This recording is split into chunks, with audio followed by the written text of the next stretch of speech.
چند روز از این حادثه میگذرد، وقتی که راهگذرها و راننده‌های ماشین میگذرن حتما در اینجا میستن و درباره این صدمه صحبت میکنن، در فکرشون میگن، بعد میگذرن.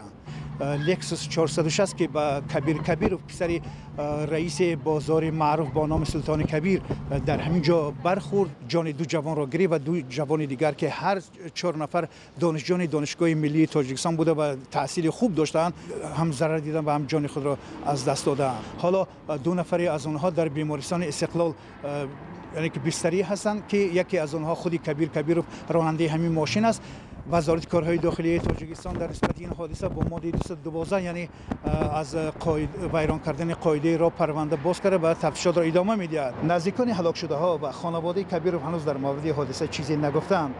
در تقریبا 2 سال اخیر در تاجیکستان بر اثر صدمه‌های نقلیاتی بیش از 700 نفر جان باخته و بیش از 2300 تن دیگر مجروح شدند.